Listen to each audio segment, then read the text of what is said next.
you here on the mainstream media, keep this one thing in mind. Joe Biden has not won the election.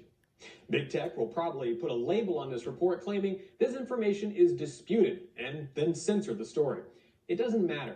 The harder they try and cover up the facts, the more their desperation shows, which just proves one thing. They're scared. The sham they've been perpetrating since November 3rd is going to come crashing down. If this were any other election at any other time in America's history, officials on both sides of the aisle would be outraged over the staggering evidence of voting fraud. But this isn't any other time, and this isn't an election between President Trump and Joe Biden. This is an election between President Trump and the globalists who want to carve up America and sell it to the highest bidder. There are vast amounts of evidence that foreign entities have meddled in this election, not the least of which is China, a nation with an obvious interest in getting rid of President Trump and putting in someone who's easy to control. Maybe someone whose family has already accepted over $1 billion from the communist Chinese government. Someone like Joe Biden. So let's take a second and break down the election and see exactly where things stand. While many states have already been called for the predictable winners, there are 6 key battleground states where the levels of fraud are off the charts. Let's start with Nevada, because that was one the Democrats thought they'd win handily.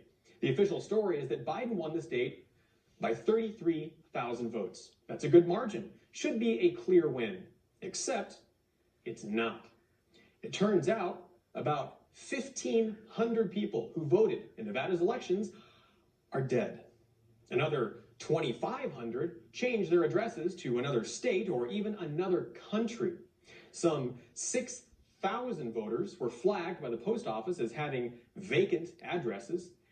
8,000 voters cast ballots from addresses that don't even exist.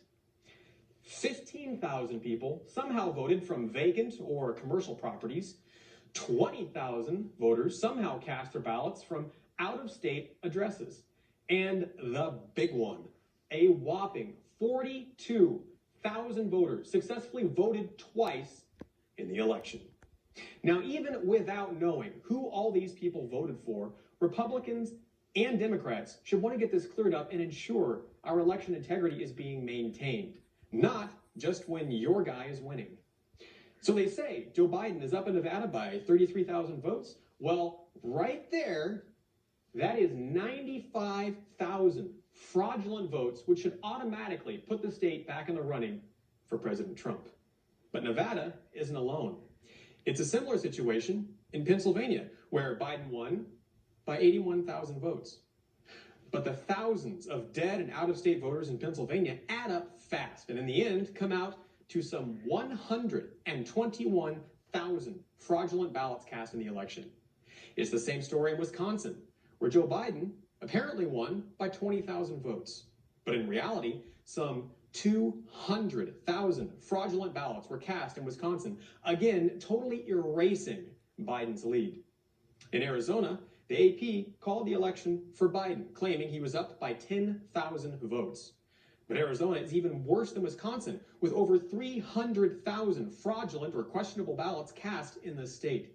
In Michigan, Biden is reportedly up by 154,000 ballots. But that's only until you count the more than 500,000 fraudulent ballots that have trickled in since Election Day.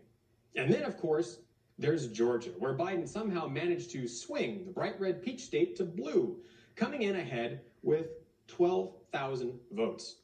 Except that now we have mountains of evidence of voting fraud, including Republican poll watchers being forced to leave under false pretenses so that poll workers could count secret stashes of ballots unobserved for hours.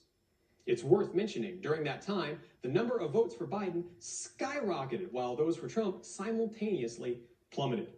That leaves Georgia with more than 200,000 fraudulent votes, meaning Biden is clearly not the winner. This is the situation we're dealing with. The evidence for fraud is greater than it ever has been, and yet the mainstream media and Democrats are completely ignoring it. Or worse, they're actually complicit in covering up the greatest election fraud in American history, all with the goal of undermining democracy and overthrowing the duly elected president of the United States. Until we have answers for these very real and very serious questions, our voting integrity is not secure, our democracy is not safe, and this election is not over. Amen. For One America News, I'm Pearson Sharp.